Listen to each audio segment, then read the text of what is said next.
Hello and welcome to Simon Miller's Pro Wrestling Show. It is Tuesday, the 6th of July. Don't know why I had to think about that. Is it? No, it's not. It's Tuesday, 6th of August. What a crazy world day we're having already. Thank you, everyone who is joining me right now. And this is a very special episode. I mean, it's episode 199. So we're one episode of episode 200, and I'm pleased to say that Simon Miller's Pro Wrestling Show is now sponsored by Pins and Knuckles merchandise. You can go to their it's basically a merch shop you can go to, but they are a t-shirt printing company too. I got it written down here. It's pinsandknuckleswrestlingmerch.com. I like to be as transparent as possible because I understand the world we live in 2019, and it's not it's a sponsorship in the sense they're going to help me out with merchandise, and I'm going to rep them here on the podcast just at the start of each show. I know sometimes people think, oh, you sold it, blah, blah. It's nothing to do with that. I make wrestling merchandise, simonmiller.bigcartel.com. They have an exclusive Y t-shirt, which again is part of my wrestling gear. You can check it out now at pinsandknuckleswrestlingmerch.com.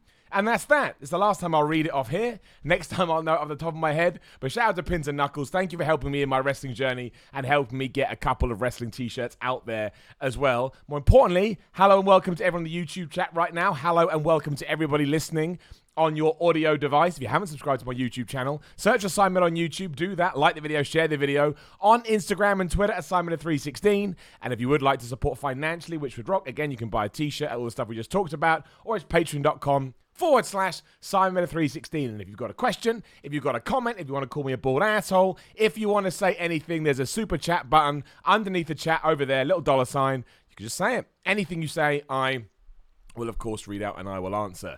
We'll start there. Shout out to Daniel Brotherton, the super chat, who says, you've inspired me to start a YouTube channel. Any advice would be appreciated.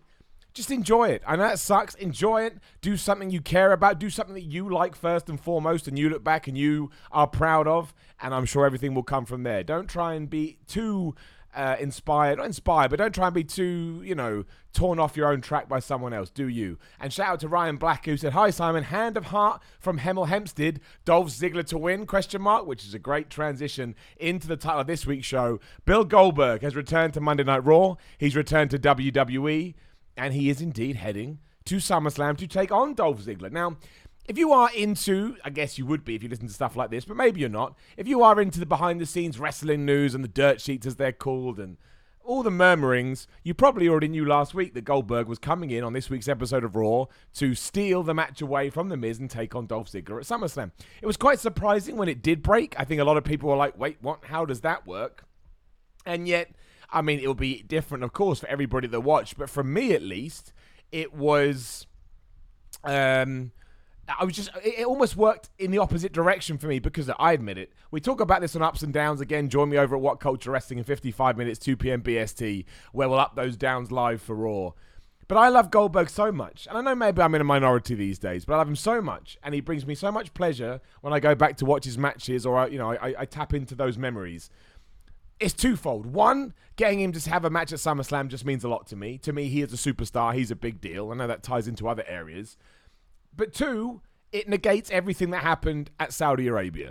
We've got a wide video going on about this as well, but keep an eye out for that. But yeah, my thing is, as cool as it was on paper to have The Undertaker versus Goldberg, it wasn't really a match that anybody had wanted to see. Like, Sting was the WCW guy that most people wanted to see go against The Undertaker. And it was mostly done because, again, it sounded all shiny and nice and exciting. But it was always a bad mix, right? It was always a bad mix. And we know what happened there. It sucked. It wasn't good. I'm sure Undertaker and Goldberg would be the first people to tell you that. But my vantage point of it was always, well, I don't think we should just crap all of them over them because of that. Everybody has a bad day at the office. Sure, there were things there that we shouldn't have done. Like Goldberg should probably stop smashing his head into a wall. But I don't hold that against them for their entire career. That seems crazy to me, as some people did. Like, Goldberg's past it, Goldberg's crap. No, he wasn't. Like, he was an individual, and he was unique, and he wasn't a catch-as-can wrestler. But Goldberg brought me tons of fun when I was growing up being a wrestler. Again, if you get into wrestling, someone said, we're going to book you like Goldberg. Like, yeah, great. That sounds fantastic. So, the fact he gets to come back to SummerSlam, he gets to have a match against someone like Dolph Ziggler, who will bump around and make everything look amazing, and kind of get rid of the stigma from Super Showdown last year, or this year, whenever the hell it was. It was this year. I just think it ticks all the boxes. I think it will break up SummerSlam really nicely, especially because that show is going to go long. So I don't necessarily want to see a 20-minute Goldberg versus Dolph Ziggler match. And I understand the worry is Dolph Ziggler going to get squashed, but my counterpoint to that is Dolph Ziggler is 39 years old. Dolph Ziggler has been a stalwart for WWE for the last 10, 15 years. I think this is just where they see him at right now.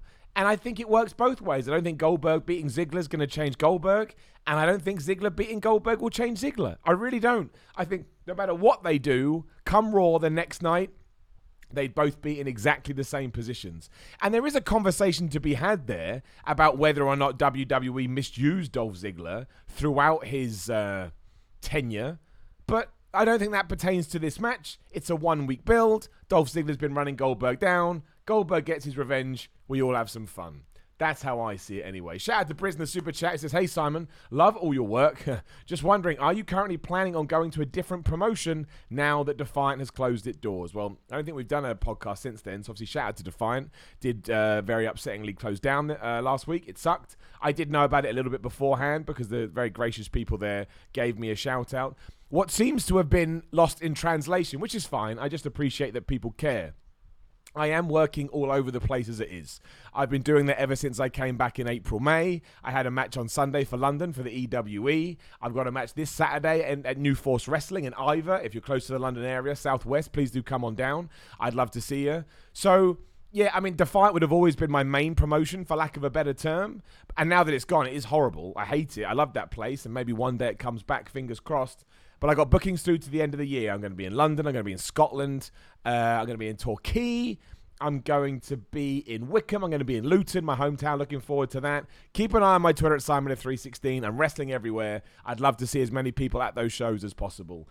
What kind of coverage they get online, I don't know, because it depends on the promotion itself.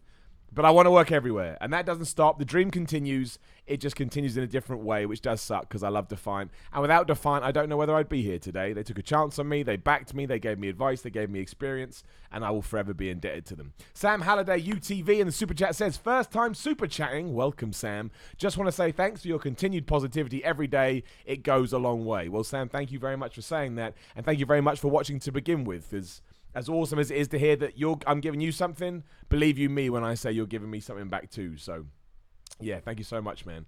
I appreciate it. Someone says, do you have any plans to wrestle in France? Again, my mantra is simple. If you book me, I'll be there. If you book me and I'm free, I'll be there. I need the experience. I want to get around. Obviously, proof of the pudding is on August the 24th. I'm heading over to South Korea for Pro Wrestling Society to take on Adam Mayhem for his H Championship. All thanks to the Going in Raw guys, Larson and Steve. So, I'll go anywhere. I'll do anything. We'll see how it goes. But RIP to Defiant. But yeah, going back to sort of the topical stuff in this week's Raw, I thought it was a really good show. Like I genuinely did. You'll see on Ups and Downs again that we do at 2 p.m. I just thought it tied into all the storylines. They didn't make too many mistakes. I think the Roman Reigns whodunit angle is fantastic. I mean, it's ludicrous and soap opera and over the top, but it was going to be. Somebody's trying to kill Roman Reigns. I think having Samoa Joe in that position helped no end, because Samoa Joe is just brilliant, and you can give him any kind of verbiage and any kind of script, and he knocks it out of the park. And yeah, I'm intrigued to find out who did it. Who did it? Who did take out Roman Reigns? Because it could be Samoa Joe. It could be a double red herring. It's trying to steer you out the other way. I know it's ridiculous and it won't be this. But the fact that Jamie Noble and Triple H turned up after basically a car smashed into Roman Reigns' car, if you don't know, but he got out the way. You could start arguing it was one of them. That's what happens in mystery storylines. There are these rumors going around that it's Daniel Bryan. I debate that because that car was not an electric car. And I'm sure that Daniel Bryan would drive an electric car. Some people have said Buddy Murphy. And the cool thing is WWE can pick whoever they want. I really do hope that it's not solved tonight on SmackDown, because I actually think this has legs. However, I understand if it is, because that's probably setting up Roman Reigns' opponent. But I would much rather we kind of eke this out for 2 weeks. This is the first storyline in a while, I think. Again, there's got some depth to it. We can have some fun. I'm all right with Roman trying to get attempted kill for the next 2 weeks. I think it would be quite funny if WWE can be creative. And even if you go to the very start of Raw, in terms of matches, when we had Becky Lynch and Charlotte teaming up against Natalya and Trish Stratus, I thought WWE handled that perfectly, because we got a little bit of Natty versus Becky. Like, why are you giving us this now? But it was such a cool, short exchange. I was like, oh, actually, that's piqued my interest. And then Trish Stratus never got in the ring. We had some form of continuity because Charlotte attacked Becky before it was over. Natalya was a little bit of a heel because she wouldn't break the sharpshooter. Genuinely awesome. Genuinely awesome. Then Andrade beats Rey Mysterio. They just smash it each week. They're incredible. It's a really well put together show, and I was surprised. I always like to give a little tease on Twitter at Simon316, cheap plug, to see what people think about it. Some people said they didn't like this week's Raw. And you don't have to like this week's Raw, of course you don't, but it's... I don't know what else you could have hoped for. You had the big thing at the end with Goldberg. You had the really cool attack with Bray Wyatt when he attacked Kurt Angle, which got me because I couldn't figure out why Kurt Angle was there to begin with. I guess it's his hometown. I was like, that's a pretty shallow reason. But then it tied into getting Bray Wyatt over more. It's just awesome. Someone has said that I missed a super chat at the start. I did. Right before we even started, Jeffrey Pridemore said, some morning love for our man Simon Miller. Thank you, Jeffrey. Sorry, dude, you were just in there. I mean, appreciate it. But you just got in there before we began. But we always, like I say, you want to do the super chat? You get in the super chat and we'll answer and we'll talk about everything that you say. Such as AJ Parker, who has said, Simon, is there a Simon Says today on Ups and Downs? WWE has a chance to make Dolph look strong against Goldberg. Do you think they'll do it? There is no Simon Says today. There was no talk shows. There has to. The Miz was on there, but that doesn't count. There has to be an over too many talk shows for there to be a Simon Says. However, there is a brand new segment, so don't worry. We got you covered. No, as we mentioned before, I don't think Dolph beating Goldberg does anything. They're not going to... Let's say that Dolph Ziggler wins. And I'm not going to lie, I want Goldberg to win. I want Spear, Jackhammer, done, 10 seconds. That's just my opinion. But if Dolph Ziggler beats Goldberg, he is not going to become the Universal Champion. He is not going to become the WWE Champion. Where Dolph is now is where WWE sees him. And you can... Again, the debate is, have they done right by him or have they done wrong by him? But I don't think we're getting any Twilight push for Dolph. And there isn't room on the card. So I would probably say no. Undead FB Jew says, goo. Every time, goo. Simon, my man Bray attacking Kurt got me excited. Honestly, much like the Roman Reigns storyline is the first thing in a while where I was like, oh, where's this going to go? It's the first time in ages where I didn't see something coming on WWE. It's really creative done. So you have Drew McIntyre versus Cedric Alexander. Kurt's the ref. You're like, all right, I get it's Pittsburgh, but what? And then they're having a big fight. Lights go out. Bray Wyatt is there. Mandible Claws. I guess we've got to start calling it something else. Mandible Claws, Kurt Angle. And now look at the people he's taken out. He feels like a superstar. He's getting a superstar reaction. The segments don't take up much time, which leaves you wanting more. I thought Raw was great this week. I don't even care. And it got loads of ups, and it still got downs. But I had a really good time watching it, and it made me excited about SummerSlam. And I've been more than critical, as I always will be. I'll always be honest and transparent. But this week, I thought it was decent. Tom Talks Rubbish in the Super Chat says, seeing Hobbs and Shaw today, have you seen Stuber yet? No, I've never seen any of those films. I doubt I'm going to see Hobbs and Shaw, but you never know. And I haven't seen Stuber. I'm behind on all my wrestling-related movies, but hopefully I can get round to Stuber. I like Big Dave Batista, so I want to see what he's going to do.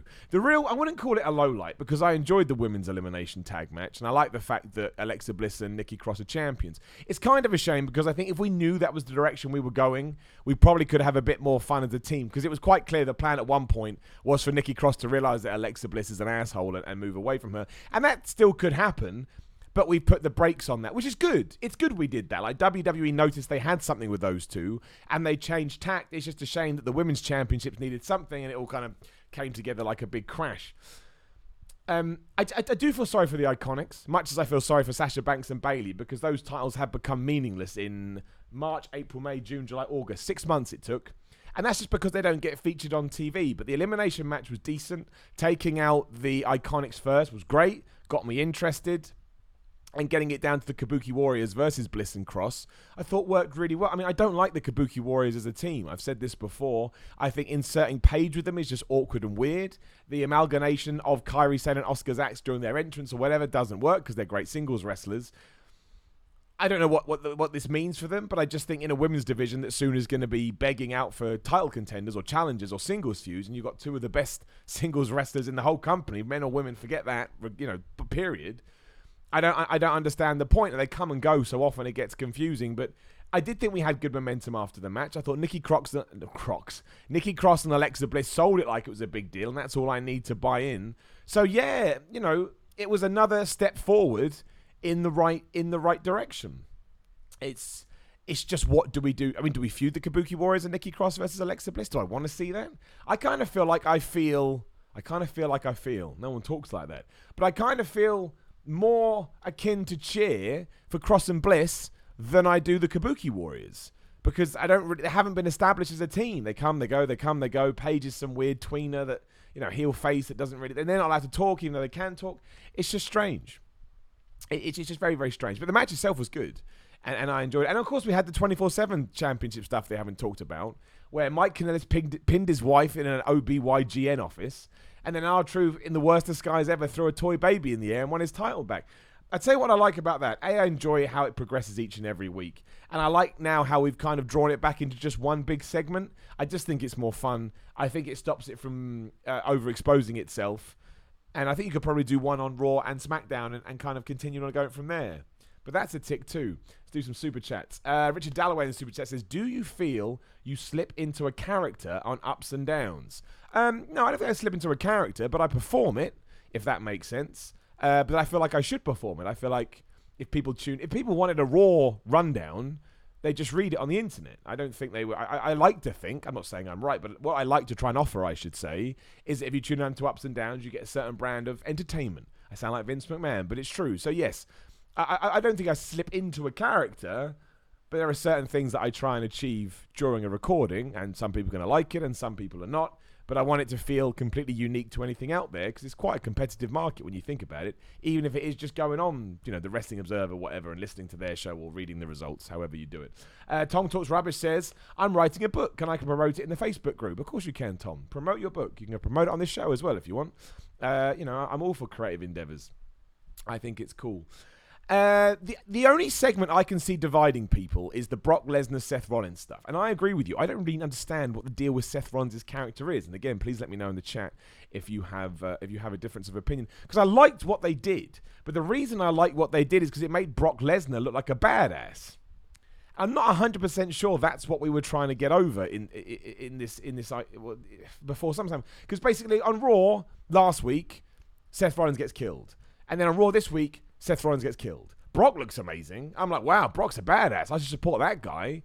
And then after Seth, crutches his way out to the ring and just gets mauled almost instantly, he gets on the microphone. I mean, he cuts a promo which is certainly impassioned, but he's saying things that have no weight to them. I totally buy in that, wrestling is his first love and all of that.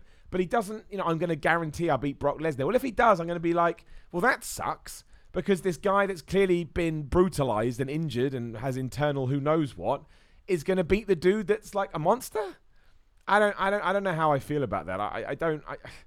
I want to see Brock Lesnar win. I'm not talking about I want to see him with the Universal Championship. I'm saying, sat here as a fan, buying into the narrative, buying into the story and what would make sense, Brock Lesnar's got to win at SummerSlam. And if Seth Rollins wins, am I going to support him anymore? Am I going to be behind him anymore? I mean, it depends what they do, but I doubt it, would be my point. I very much doubt it. Linda D, perfectly in the super chat, says, I have no sympathy for Seth Rollins. They've lost that character, which is a shame because he was red hot last year. Linda, I completely agree. I just don't know what they're trying to achieve. Like, usually I can look at it and go, okay, they're going for X, they're going for Y, they're going for Z. But I don't know. He just looks like an idiot. He looks like a chump who's out of his league, and that Brock Lesnar is his Achilles heel. And the only way he could beat him was at WrestleMania by surprising him, giving a low blow, using whatever else he used. So it's going to be interesting. I don't doubt they'll have a good match. I think Seth Rollins is incredibly talented, and when Brock Lesnar wants to go, who can go like Brock? I think we've all said that. But I don't know what the narrative is, other than Brock's awesome, Seth's a chump. Let's see what happens on their clash at WrestleMania. Polar Nigel continues this on in the super chat. Says, good afternoon. Good afternoon, Nigel. I really like the Rollins promo after the Lesnar beatdown. Felt more real than his forced cool dude character of late. Well, I will give you that, Nigel. You're 100% correct. It did feel better than that, and I probably should have given that more credit than I did. At least it was a bit more lackluster and pulled back, and yeah, not him trying too hard. And again, 50% of it I believed. I just think maybe it was wrong place, wrong time. I don't think Seth should have been on this show, which I know is counterintuitive because it's the last show before SummerSlam. I just think him selling those injuries and tying into a different kind of narrative. Will Seth even turn up at the pay-per-view? Matthew Bailey says, in the super chat, hand on the heart, do you think WWE should turn Seth heel? Problem is, if you turn him heel, who does he fight? If Brock Lesnar's still the champ, and let's say you go into a Roman, I don't want that, but let's just say you go into a Roman Reigns program. Who does Rollins go against? Samoa Joe? No, Samoa Joe's a heel. Baron Corbin has obviously been off TV for ages now. Well, I don't think that doesn't work. So I don't think you can turn Seth Rollins heel. But yes, I do feel like I imagine he probably will win on Sunday. Like, we'll do my predictions on What Culture later in the week, and I think my gut would tell me to go with Seth. I'm quite torn, and we'll do them on here as well. I'm torn, but I think if he does win the Universal Championship, it's going to be difficult to know where he goes next. And if it is just a case of WWE brings back Baron Corbin and does that, you're going to be like, I don't want to see that. You're going to push your eye into the microphone. Mecha Cyan says in the super chat, I think the best idea now is to turn Seth heel. But what's the reason for his heel turn? I got beaten up by Brock Lesnar because I suck and now I'm mad. I don't think that does anything for him, even as a bad guy, which obviously you can get away more doing. I don't know, it's going to be interesting. And SummerSlam in general is going to be interesting. So I'm just going to get my notes up as I talk. So, we'll see. And I think that's the cool thing. I think it could be a really, really good show. The other point is as well, there are a lot of dudes missing from the show. Where the hell is it? There it is. There is a lot of the show missing, from dudes from the show missing at the moment. It's actually haven't seen Baron Corbin. Awesome. When he comes back, he'll mean more. Lacey Evans, Bobby Lashley. Braun Strowman wasn't on this week. I don't understand why, when it comes to big WWE events, Braun Strowman is always persona non grata. He's had 2 WrestleManias where he hasn't really done anything of note, or not something as big as you would assumed he would have done. And now we're leading into SummerSlam, unless he's going to do something on SmackDown, which he could. I mean, the last time we saw him, he was just breathing heavily after Maria told him off. But I do like it. I don't think you need to see people each and every week. I think that makes it just more interesting when they are there. We mentioned Andrade, Rey Mysterio. It was absolutely fantastic. Yes, Natalia's promo was gibberish, but don't worry. We covered it. Viking Raiders are just, they're just doing their thing. I'm sure after SummerSlam, we'll try and push this properly. OC New Day Ricochet, yeah, it was fine. Like, it didn't do too... It didn't really progress anything much. I don't know if we're getting New Day versus the OC at SummerSlam. That kind of got the hint, but we will get Ricochet versus AJ Styles for the US Championship. That would be a great match regardless. I don't think, even if they weren't on fire, they'd never have a bad bout because they don't know how to do that. So I think that will be... I think that will be entertaining. It was very lackluster here, but that kind of worked. I thought that paced out the show well because Roman was all a bit crazy and over the top, and they just put on a cool match, I thought. And obviously, Gallows and Anderson got the win over the New Day, which is quite incredible when you think where they were, but a few months ago.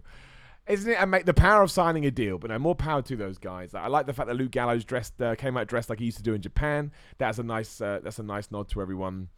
I'm just worried what happens when WWE gets bored, because it happens. Tom Talks Roberts in the super chat says, is swimming part of your workout routine? Interesting question, but no, it's not. I do like swimming. I go when I can, but no, it's not part of my routine. And All Over the Shop in the super chat says, you have inspired me in more ways than you can imagine. Trying to lose weight is one of them. Love all your content, my man.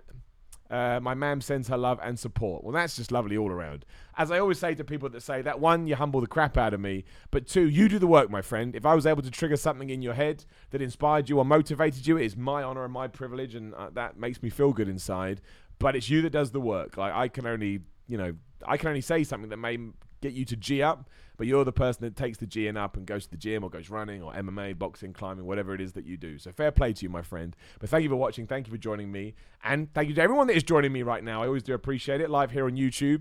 Also on podcasts, iTunes, Google, all that stuff. You're listening to it right now. If you are live in the YouTube chat, feel free to throw me a super chat. I will read out and answer any question that you like. It's just that $ beneath the chat box. We should talk about SmackDown, really, which foolishly I forgot to get out because they did. Actually, let me go to the other side. It's better.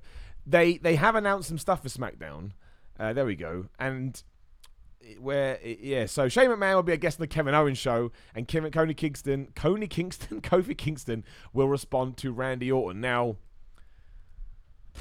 going back to a talk show means the person earlier that wanted Simon Says, you're probably going to get it tomorrow. But hey, Shane McMahon has been drastically reduced in his appearances over the last few weeks. It's worked wonders. I like the Kevin Owens Shane McMahon feud. So if they do that right, that will be cool. And Randy Orton versus Kofi is probably the best thing in all of WWE right now in terms of what I'm interested in. I mean, is that true? It's up there. It's top 3. I just like the fact we're playing off a storyline from 10 years ago, because when you do that, if you were a fan in 2009, you kind of feel like you've been rewarded for your longevity. Seinfeld used to do that. I know it's a weird time, but and Curb Your Enthusiasm does it as well. They will always make references to even seasons in the past that some people may not have seen if they've just jumped on at 4, 5, or 6. And I like that. I think it makes fans feel like they're part of some special club, which is what you always want, because that's when you get a good vibe. So that's awesome. That's cool. I kind of want Randy Orton to win as well. I don't know what's happened to me. I don't know why I want Kofi and Seth to lose the titles after being so happy for them after WrestleMania 35. Thankfully, I would like Becky Lynch to hold on to hers. So at least we've done that. But yeah, I think if SmackDown is really good this evening and then we get SummerSlam being great, I think we're allowed to say the Paul Heyman and Eric Bischoff stuff is headed in the right direction. I really do. And I know people will crap all over me from that, so I don't know what I'm talking about. But WWE feels good to me right now. I'm not enjoying, double negative, but I'm enjoying WWE programming. I really, really am. It's not perfect. I don't like every storyline. But again, that Raw last night flew by. Family Country JWS in the super chat says, hey, it's your buddy over here at Ladder 5C Shift. I love it. This guy is a firefighter and he watches it when he's on his downtime. What a lovely man. He makes me happy. Natty had a good showing. So the question is, will Goldberg put over Ziggler? If not, why have Papa Goldberg over? We kind of touched upon this earlier. I think it's just a match to make SummerSlam more exciting on paper, which I believe it does because I'm a huge Goldberg fan. And I'm not repeating myself, so sorry for the people that heard it, but I always want to answer the questions. If Dolph does win, I don't think it changes his stock in the company. I don't think then WWE gets behind him massively. I really don't. I think he just will be in the same place. So you can go either way. It all depends on what you want from each character. I've never been a huge Dolph Ziggler guy. No reason. Just like I was always more of a Matt Hardy than a Jeff Hardy guy. You just have these weird inclinations with wrestling. Because I love Goldberg so much, because he's my dad, and I'm an idiot, and I'm a mark, and all these other words, I can't help but just want to see, to make up for everything that happened at Saudi Arabia, amazing spear, which Dolph Ziggler sells, amazing jackhammer, which Dolph Ziggler sells, 1, 2, 3. I get it. Loads of people, rightfully so, can be mad about that. But hey, there's always an exception to the rule, and I think this is mine. For some reason, I'm putting more stock in Goldberg eradicating everything he did at Saudi Arabia. I'm looking at it backwards. That I will give you. But that's what wrestling does to us sometimes. It's a very biased industry, a very biased business. Undead FB Goo in the Super Chat says, what does Bray do after SummerSlam? Seems like he's just running through a select few at the moment. Have you any theories on what the plan is? Great question. I think he beats Finn Balor, and I think he beats Finn Balor quite convincingly. Then Finn Balor has taken 2 months off, so good for him. Then I think you have to look through the card and actually see, well, forget what we want Finn Balor to be. Where is Finn Balor on the card? And let's say the card is made up from 0, which is the bottom, and 5 is on the top. I think we'd all agree Finn Balor is a 3, which means we have to find a 4. My preference, we find a 5, which would be Seth Rollins.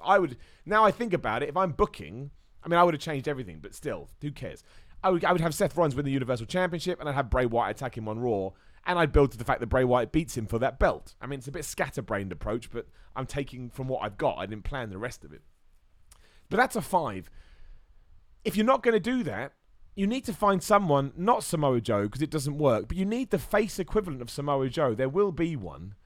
Some people will say The Miz, but no, I don't agree with that. The Miz is on the same level as Finn Balor to me. He just needs to be a progression upwards. And he needs to haunt them, and he needs to stalk them, and he needs to terrorize them, and he needs to win. Then he needs to go on to somebody else, do the same. He needs to start backing up his words, which is what he never did when we had character version, whatever, we'll call it 1, but it wasn't. It'd be beyond that. That's what I need to see. And then we can start believing in Bray Wyatt properly, but also believing that WWE are getting behind him. But it's a tough one. It is, but I think it's exciting right now, and we have no reason not to believe that WWE isn't behind this version, because so far so good. AJ Parker, I love the new nickname of Nikki Crocs. Crikey. We did call her Nikki Crocs. This kind of ties back to ups and downs when Becky Lynch and Naomi were napkin and lunch, because my phone would auto-correct it to that every time. If you would, that was a good year, 2 years ago, if not more. If you had told me then that Becky Lynch was going to go on this tear, I wouldn't have believed you. And that ties into my perfect segue. WWE 2K20 got announced this week. And yeah, it is Becky Lynch and Roman Reigns on the cover. I think it's the first time we've ever had 2 people on the cover. It makes sense because football games do that all the time. So why the hell not wrestling? I think that's the perfect pairing. I think, it gets the train behind Roman Reigns, which WWE is always going to do. But also it takes the hottest person in the company, the person with the most momentum, and it gives them their due. And I thought, a lot of people, I liked the trailer. A little bit awkward at times, but I liked it. And it had Hulk Hogan in it, Steve Austin, all these legends, and Roman Reigns and Becky being like suave James Bond types. I thought it was fun. I thought it was enjoyable, and I'm excited to see what they do with this year's version of the game. I think they've 2K have kind of found their stride with it. It doesn't change massively every year, but they certainly tried to cater to the fans as much as possible. And I'm excited to see, how we evolve the story mode and any new quirks that go in there. But I thought it was a pretty good start. Decent trailer, got people talking. They got Xavier Woods doing some of the dev diaries, makes loads of sense given his channel that he loves video games and he gets it, right? There's nothing worse than having someone that doesn't understand patronize you about games. So, yeah, all things considered, I'm excited about 2K20, and I thought it was cool that Becky was on the cover. I think, and not that she needed it, but I think that's a nice nod that all her hard work has paid off in more ways than one. Roman Reigns has also promised to uncover the truth about his accident, you should know. Because the latest update on that is that WWE learned the forklift driver on SmackDown had taken the night off. So who was driving the forklift? It was Rikishi. He did it for The Rock. Switching past to AEW, I don't think we mentioned this. No, because it went live on Friday, so we wouldn't have done. AEW sold out their TV taping in record time, as they always do. I think 9,000 people have booked it out. But then they released another, I think a couple of thousand more tickets or something like that, which were production seats. So they're probably going to have over 10,000 people in that building for their first television taping, which is incredible. Raw doesn't do that some weeks. And I understand it's the first one, and the real question is what can they do week to week, going from city to city, and it's in the middle of the week, which is difficult because people have jobs. But you can only take them on what they've done so far, and so far they've absolutely smashed it. And I want them to do well, and like I've said many a time, I want WWE to do well. I just think it will be more fun all round. So yeah, we'll see. We'll see how it goes. But so far, so good. So far, so good for AEW. We've talked about the matches they announced. That was last week. But I just think, I don't know. I'm not saying that they're going to... My point is this. It's gibberish. But I don't think they're going to do 1 million viewers day one. I think they'll probably do a figure that some people won't believe is very good. Like it could be 300 to 500,000. But that's actually amazing, all things considered. But they have to build from there. So it's the build and it's the progression that's going to be interesting. But I think to bet against them at this point would be absolutely mad, right? I think you've got to put your faith in them. Polar Nigel in the super chat says, what do you think to Joe becoming more of a tweener after last night? I'd like to see him become an unhinged vigilante, sometimes overstepping the mark. I think he could absolutely do that. I think so many people enjoy Samoa Joe and his performances and enjoy his character. When he comes out, everyone goes, Joe, because he's cool, right? He's cool, and he does have a vigilante vibe to him. The problem is, if it does turn out that he was trying to kill Roman Reigns, he's 100% a heel. And if he's not, you've kind of thrown shade on Roman too. But again, maybe that's where the shades of grey come from. I don't know where they're going to go from this. But that's why I like it, and it's cool to have what is hopefully going to become, even if it's just for tonight on SmackDown, a storyline that takes a cast of characters and works them all in, even though they're not necessarily feuding with each other. I don't know what they'll do with Joe. The problem with Joe, which is also a huge asset, is he can do anything. And when you can do anything in WWE, they'll put you in any position. And sometimes that's good, and sometimes that's bad. Jose Palomares, I'm going to call you, says, thank you for being you, with a smiley face in the super chat. You're all a bunch of lovely people. I just wanted to know that. What a thoughtful and nice thing to do. I'm just going to put some money in the super chat and thank Simon for being the human being that he is.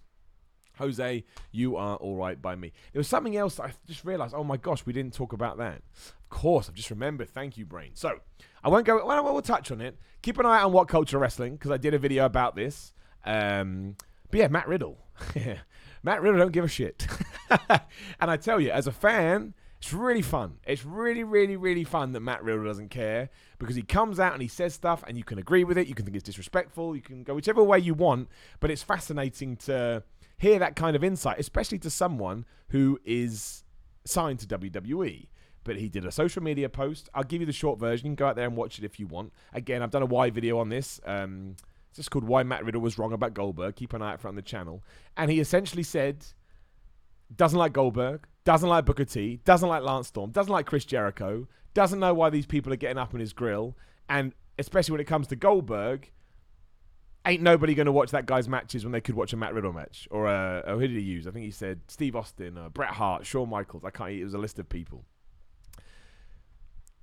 It's amazing. How someone doesn't go to him and go, they're going to be in the same place this weekend, Goldberg and Matt Riddle. And it could be a work. I find it weird that he'd mention people like Chris Jericho and Lance Storm because they're not on WWE. So why you would do that, I don't know. But it could be a work, but it doesn't feel like it. And I almost feel like if it is a work, it's going to hamper Matt Riddle more because so many people are buying into it. Again, I don't agree. I turn on the network a lot to watch Goldberg matches. And again, I'm a Goldberg fan, so I'm biased, but that's how fandom works. But I thought it was worth mentioning. Matt Riddle is just an interesting case. I don't know how this affects him in the company. I don't know if they like it, if they don't like it. And again, look, Matt Riddle is incredible. He has all the future potential in the world. But if he's not booked right when he gets to Raw and SmackDown, it can all fall apart. You know, Ricochet had it for a little bit. He's overcome it. You know, where's the Authors of Pain? You have to have the machine behind you. And you'd imagine that he would do, but you can't account for that. Like even Lars Sullivan, I know he had an injury, but even Lars Sullivan, which is like Vince McMahon's stereotypical wrestler, hit an obstacle early on. Undead FBG in the super chat says, have you seen the Dean Ambrose episode? Dean Ambrose from New Zealand. Dean Ambrose episode of Chronicle on the network. You can see how peed off he was getting. Also, the car bit with Roman made me jump. I have seen the Chronicle with Dean Ambrose. When you watch it in hindsight after knowing what he's going to do, the writing is all over the wall. That guy was done and dusted. I also found it interesting the comments from Roman Reigns this week. Like Roman Reigns is really good in the media.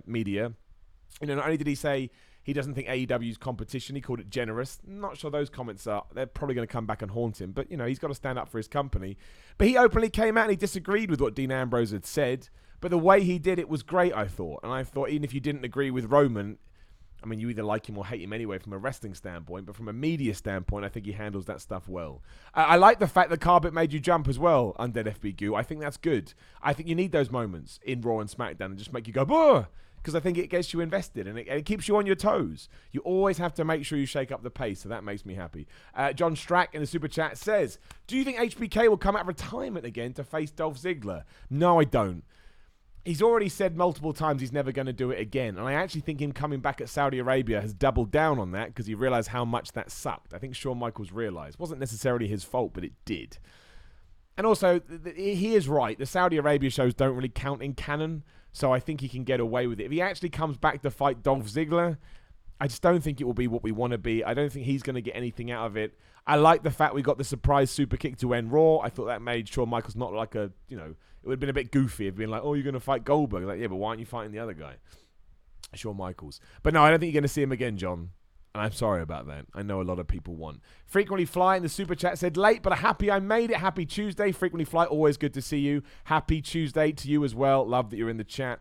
Family Country JWS in the super chat, as always, was reading on your website that at a certain level, you'll come to one of our events. Is that legit? Lol, seems like a long way to travel for a barbecue. I'll go anyway, man. Obviously, it's my Patreon, by the way. I will come and host it was kind of a joke Patreon that I put in there. But then somebody asked for it, so I thought, okay, I'll put it in there. Yeah, I mean, this sounds awful. I mean, you'd have to pay my expenses. That's the issue. That's where the real money comes in. I can't afford that as much as I would love to. But yeah, you can check out all my rewards at patreon.com/SimonMiller316. There's a cheap plug, but it supports this podcast. You can come on the podcast. I'll send you a postcard. I'll send you a message. You can have a t-shirt. Loads of stuff on there, one of which is, yes, I will come host your event. If you want me to barbecue, my bro, send me a thing and we'll try and work something out. Again, it was a half serious one, half joke, but somebody asked once a long time ago. It's happened a couple of times, so I thought, why the hell not? Yeah, travel is always I don't mind the length, it's the money. My money is too tight to mention. It's a Simply Red song. Did Simply Red make it to America? I don't know. Aaron. Super Chat says, Jericho copying Riddle's grin made me chuckle. He did.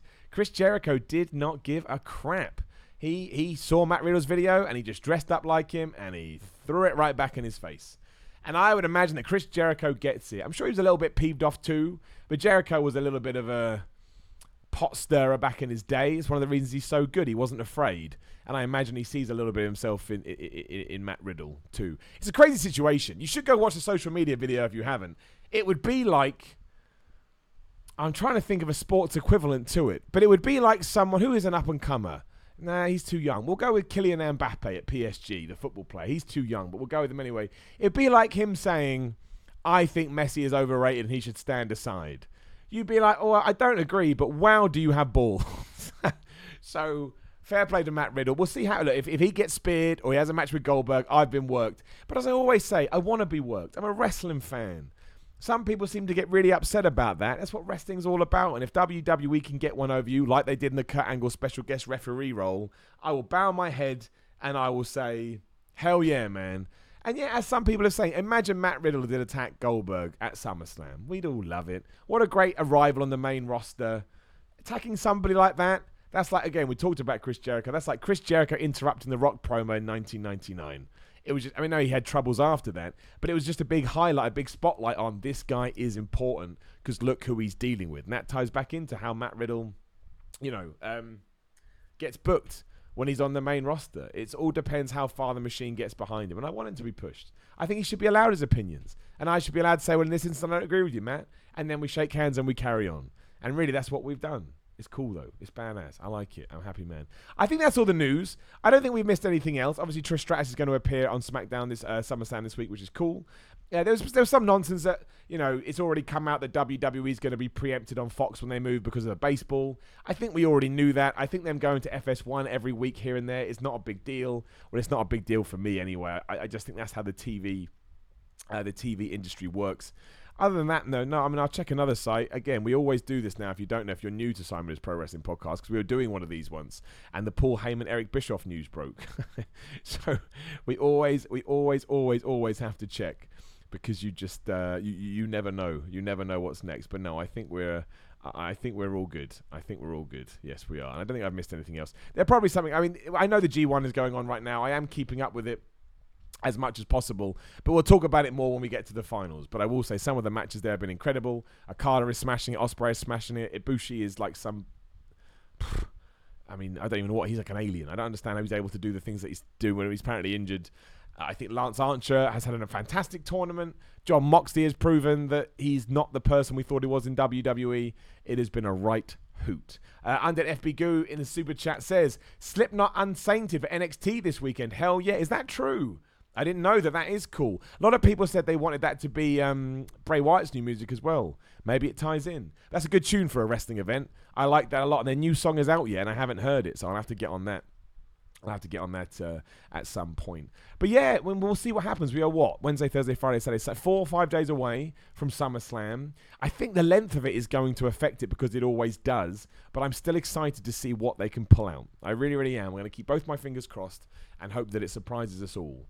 And if only it was 4 hours. I don't think it's going to be. And let's do a rundown of what is even on that card. I mean, because it is WWE, they could easily announce 2 or 3 more matches on SmackDown this evening. But at the moment, their official card is Brock Lesnar versus Seth, Universal Championship, Lynch versus Natalya, Raw Women's Championship, Bayley and Moon SmackDown Women's Championship, Kofi Kingston, Randy Orton WWE Championship, Kevin Owens, Shane singles match, loser. Well, Kevin Owens will quit if he loses.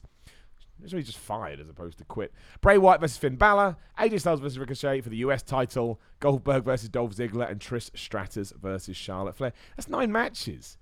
I mean, there's no tag team matches on there, but we don't need, 10 max, surely. I don't understand. Chicken Salad in the Super Chat said, nice break from things going on in the States right now. Well, yeah, I mean, I would never bring that up because I understand people watch this to try and get a break from tragedy and politics and news.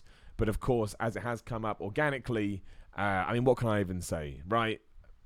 Thoughts. I know people don't like thoughts and prayers, but, if you were affected by it, all my thoughts are with you. I have my own opinions on what we should do in that situation, but I'm not going to paste them onto you because I don't think you listen to that because of this. As a small caveat, I wouldn't blame video games. That's just my opinion. But I get it. You don't tune in to hear me talk about politics. You tune in to hear me talk about wrestling. So in that sense, I will just offer all my thoughts. And it just blows my mind. It really, really does. It's the world is a crazy place. And not just because of that, because of many other things going on. Like even right here over the UK, the Brexit situation, not the same amount of tragedy, of course, but in terms of when you look at it from afar and the division and the diversion it's causing, it's not good. It's not good all round. But again, hopefully we can use this to entertain each other and just escape from all of that, which is what entertainment should be. It's what wrestling should be.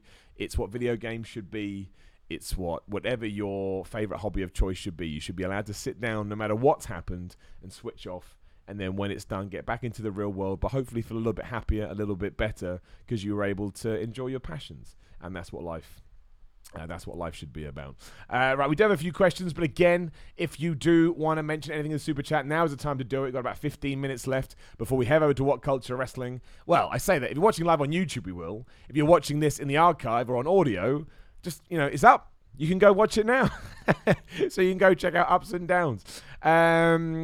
Favorite feature announced for WWE 2K20? You know what? I don't have an answer for that. I haven't actually looked at the list of things that they've got. I've watched the trailer. I've seen the screenshots. I haven't sort of dug deep into it. But we will do that. We'll do an episode on 2K20. Of course we will. We need to do something big for episode 200. We probably won't because I have no ideas. If you have any ideas of what you'd like me to do for episode 200, let me know and I'll see if I can make it work. What do you think it would take to get this lunatic world of wrestling back into the mainstream? Keep up the awesome work and the positive as always, sir. Oh, I mean, you need a star. You need someone larger than life. I mean, Roman Reigns is that guy, but not maybe the guy they need. You just need someone to get really, really, really hot. I know that's the most stereotypical, boring thing, but you need an Austin, a Rock, a John Cena. He did help, not as much as those guys. And they'll come round again. Who that will be, we don't know. But I think wrestling is cyclical. I know this has been the longest time since we've had a boom period. If you look at the 80s going into the Attitude Era, maybe it will be another 10 years. Maybe the world's too different now. I don't know. Maybe AEW is the thing that you have a boom period over there. But I just think you need someone that the greater audience, the mainstream audience, can gravitate towards. They could already be here now, and we just don't know. And my man from the fire service, got family, country, and JWS says, Big E for president. Have a good day, bro. Well, look, we'd all be doing a lot more pancake eating and a lot more gyrating and just having a lot more bizarre conversations. I would not be against that at all. Different spin on fantasy booking. You could have as many people as you like from any promotion who are associated with wrestling in any way. Only rule is they have to be alive. Who are you sharing a meal with? Oh, that was a spin. So who do I want to have a meal with? Triple H, that would be good. Bret Hart, The Rock, Steve Austin, Kevin Owens, Rusev. I'm going to go for 10. Vince McMahon, can't remember if I said him or not. Repo Man. I can't, Mr. Perfect, he's dead. Kurt Hennig, he can give me, Curtis Axel, he can tell me the stories. And Brock Lesnar. I think we'd have an amazing dinner. We just have steak. What is your favorite heel and face turn? Favorite heel turn is The Rock, Survivor Series 1998. Again, never saw that coming. Favorite face turn? Face turns don't really stay as much in the memory, but I would go with the basic, WrestleMania 13, Bret Hart and Steve Austin double turn, which you could also throw into the favorite heel. Mine are Batista heel turn on Ray in 09. That was brilliant. Face turn Daniel Bryan on Wyatt in 14. Both good shouts. Do you think the somewhat kind of actions of Joe could result in some kind of Samoan faction with Joe and Reigns, perhaps including the Usos? Either that or it's more likely a smokescreen and Joe's behind it. I don't think you can team Roman Reigns and Samoa Joe up if you want to keep Roman Reigns' face. Samoa Joe needs to go on such a character arc to get to that point. I don't think we've got the time. Roman Reigns will probably be retired, but you could do. I'd enjoy it. I love all four guys. But I imagine even if it is Joe, I appreciate WWE to going such lengths to make me think that it's not Joe, and that's all I need. I don't mind you doing the obvious because you tried. Thoughts here, both here about the Natalya match, seeing how everybody's kind of meh on the choice to have her as a contender. I'm not. I like it. The idea is that us Canadians will blindly cheer her because she's the Canadian. Did Trish, Zayn, and KO not kill that? No, I think Toronto's quite hot, right? I think they'll cheer her, but then they may cheer Becky Lynch because Becky is over. How are we supposed to get hype for her out of nowhere number one contendershipness when the night before we're getting two bangers like Baszler versus Kim and LeRae versus Shirai?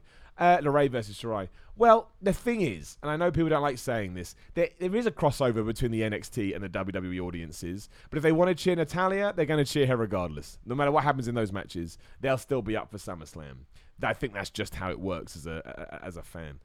Should WWE have saved the women's 4 tag way for Sunday? No, because I don't think the belts have been built up enough, and I thought it was a really good addition to Raw. It made Raw a better show, which in many ways is probably more important because SummerSlam should be good regardless. At Mania, we had 3 happy endings, Seth, Kofi, and Becky. Seth has fallen already. Who fails this Sunday? Kofi, Becky, or both? I don't think Becky's going to lose. I think there's a chance that Kofi could lose, and I don't necessarily think that's a bad idea because I think actually it's probably his time to lose, as awful as that sounds. I don't mean it in an awful way, but I think it would actually give his character something to fight for, and his run wouldn't get too stale because I'm worried about who he fights afterwards, whereas an elongated program with Orton I think is good. And Orton can use it like, see, told you, it's all because of me. I'd get a kick out of that. Que pasa, Senor Miller? What are your thoughts on Shane being Owens this Sunday and Kevin just invading every show similar to Matt Hardy during his feud with Edge back in the day? I think that's the worst idea I heard for ages. Sometimes in wrestling, I just want the good guy that I like to beat the bad guy that I hate. I don't need my hate for the bad guy to go on week after week after week after week. Kevin Owens has to win. Thomas Sutton says, does the Observer, that a minority of wrestling fan, look too bad for the business? I don't know what that means. For example, from the Observer, we are aware that it is Daniel Bryan that is being put up for Roman at SummerSlam, which takes away the whodunit aspect from the show itself. Just curious on your thoughts. Well, we don't know it's Daniel Bryan. I mean, it could be Daniel Bryan, but you're right. We only know that because we go out there to read reports. If you're table face and you don't read any of that stuff, you have no idea it's Daniel Bryan right now. There is nothing to suggest that it should be Daniel Bryan. I'm not saying you're doing this, but I'm saying in general as fans, sometimes we have a tendency to get annoyed because we know everything, even though it's us that went out and read it. You don't have to do that. So no, I don't think that's true at all. I think that's on us. I really do. Hi Simon, it's great to see the women's tag team champions on TV along with the Kabuki Warriors. But do you think now Alexa and Nikki have the titles, we will be seeing more of all those teams? Well, I hope so. I just hope that we see more of the damn belts.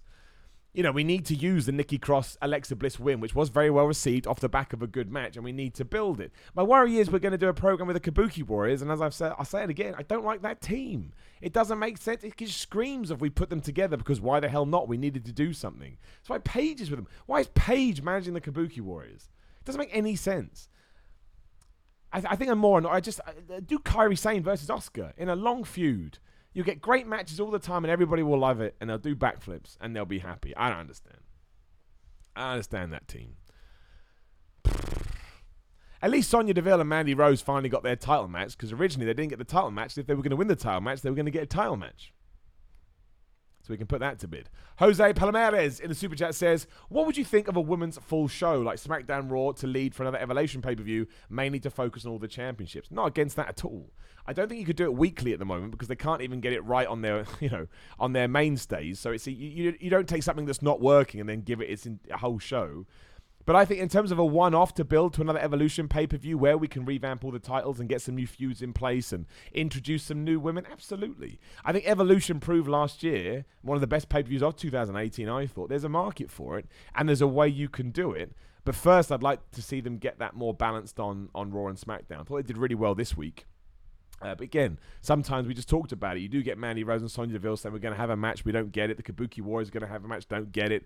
The Iconics didn't turn up for their titles in ages, not their fault. That's how they were booked. Nikki Cross and Alexa Bliss have kind of pairing by fluke because they've changed their mind when it comes to a story. I like the Ember Moon Bayley feud, but it did just come about because Bayley went, "Want to fight?" And Ember went, "Yep," and that was that. I think there's more work to be done, but I would be up for that. And I think, again, it done in the right way, it would be fantastic. I really, really do. And I also think it's fair to say that Ronda Rousey brought more to the table than maybe we appreciated at the time. She is a hurricane of interest, is old Ronda Rousey. She always had something intriguing going on, so hopefully she'll come back soon. Again, I think I said this last week or whenever someone asked me to book my WrestleMania card. If I can have Becky Lynch versus Ronda Rousey for the belt of WrestleMania 36, I don't think that's the worst thing in the world. In fact, I think it'll be quite good, and I think a lot of us would enjoy it. I don't know if it's going to happen. Depends what Ronda Rousey wants to do. Clearly, it's her life. She gets to decide. That kind of ties into CM Punk as well. Lots of people ask me about the CM Punk stuff. We've actually, little spoiler for you because you do tune in. We've got I'm not going to call it a brand new series because it has to do well first to be a brand new series. It may even be up now. I won't go up before Raw SmackDown. I'll double check though. I mean, we want to, we need to see how it does first. I'm just checking before I say, because I don't want to say it's not there and it actually is there. I want to make sure. No, it's fine.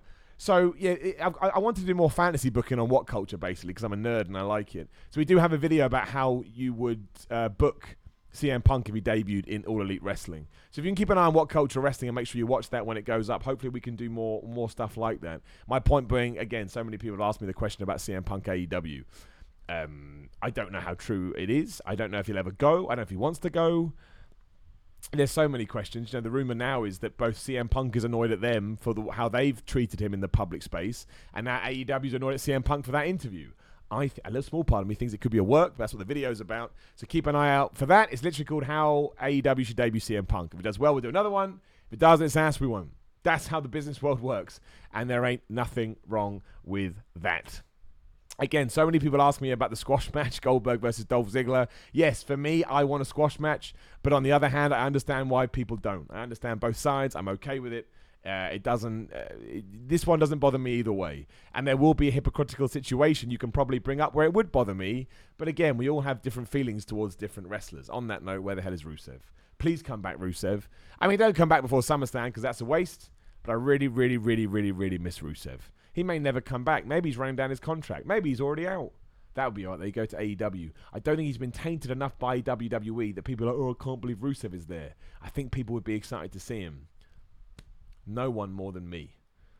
Right, 4 minutes time. Make sure you head up to What Culture Wrestling. Give them a subscribe. I'm sure you already do. They're much bigger than I. We'll do Ups and Downs live for Raw. Quite a fun episode, I thought, but we shall see.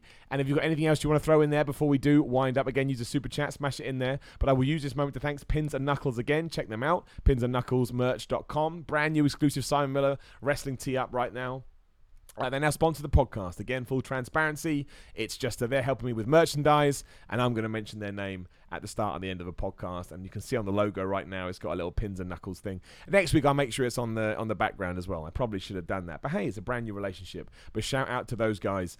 You can also support me on Patreon, patreon.com/SimonMiller316. A link is in the description below if you are on YouTube. Instagram and Twitter at SimonMiller316 and SimonMiller.BigCartel.com if you want to see my own specific merchandise. You see, look, I'm trying to compartmentalize as much as I can. And again, if you're in Ivor, just look up Ivor. It's just outside of London. On this Saturday, which is the 10th, around about 3 o'clock, you can come down to New Force Wrestling and you can see me take on Tarquin. Tarquin's been running his mouth. Tarquin believes I don't deserve my opportunities. Tarquin also thinks that I stole away his comeback because he's been out with injuries. So I got to go try and kick his ass. And Tarquin's done a lot, so it's not going to be the easiest thing in the world. But if you would like to see Simon Miller versus Tarquin at NFW in Ivor, at the Ivor Village Hall, you can. I'm going to be there. And I'm going to be wrestling, and I'm looking forward to it. It is going to kick some ass. We'll do another episode in the week, as we always do. Maybe a couple, as it is SummerSlam. Obviously, Monday will be ups and downs for SummerSlam. So it's a big week. A big week here in wrestling. And then we just start building to Raw Quest. We start building to All Out. We start doing all these crazy things. And I know I'm excited about it. Again, big fan of Raw. Big fan of it. If you were great, if you weren't great, that's what wrestling's all about. It's about the debate. It's about having chats. It's about having arguments. And, you know, more often than not, hopefully we do that in a professional way. But at the same time, that never happens because it's the internet. But I think WWE's come good at the right time. We have to make sure we keep that up until the end of 2020, especially when we go onto Fox. And that's not going to be easy. But that's up to WWE. I'm lucky not to do that. It'd be a great job. But I don't have to worry about it because it's not my job. Shout out to 116 on Gaming who says, sub to you on Patreon. Well, thank you so much, 116 Gaming, because you're already super nice to me. Can you rate the fan art I did on my Twitter recently, by the way? I think you'll like it. Have a good day, man. I will. Send me a tweet, though, 116, because my Twitter is a mess at the best of times. Just tweet me at SimonMiller316. Right, this is from the stream or something. I'll find it and I'll do absolutely what I can. But thank you for being such a good supporter. And thank you for everyone that supports me. Again, the fact that you tune into these live streams, you support me in the Super Chat and anywhere else, it helps me so much. It really, really does. I plow all this money back into my personal projects so I am able to do them as and whenever I can. The YouTube channel continues to grow, so please do give it a subscribe if you haven't already. I'm nowhere near it, but I got wild dreams of getting to 100,000 subscribers now, which I never thought I'd ever get anywhere near. But if I do, I will do backflips. I really, really will. But in the meantime, how long have we got? Let me go and double check. So we literally got 10 seconds. Head over to What Culture Wrestling right now. You can just search for it in the search bar if you don't already. Find Ups and Downs. We'll do it live for Raw. I say that it may be a little bit late. Sometimes a message comes through saying, Miller, there's been a delay. There's been a tech issue. And I don't know because I'm streaming on here. But I'll see you in the chat over there. We'll have a good time. Keep an eye out on your YouTube feeds. We'll definitely do another one of these this week. Again, check it out on the audio feed. You just search for Simon Miller's Pro Wrestling Show or Simon Miller's Pro Wrestling Podcast on there. And you know the rest. I've advertised it enough. Thank you again as always. Have a lovely Tuesday. Enjoy SmackDown. Enjoy SummerSlam if I don't speak to you again. And that's it. I love you lots. I'll see you again soon.